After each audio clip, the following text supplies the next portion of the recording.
6 वर्षांपूर्वी विसर्गोच्चाराविषयीचा एक व्हिडिओ मी बनवला होता. त्यात एक मुद्दा सांगायचा राहून गेला होता, तो या व्हिडिओत सांगतो आहे. त्या मूळ व्हिडिओची लिंक इथे खाली डिस्क्रिप्शनमध्ये दिलेली आहे.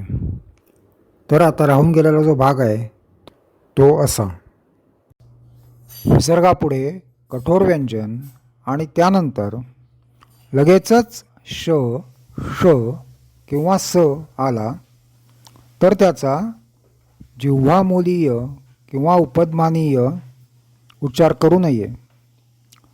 तसेच श, श, स असाही उच्चार होत नाही.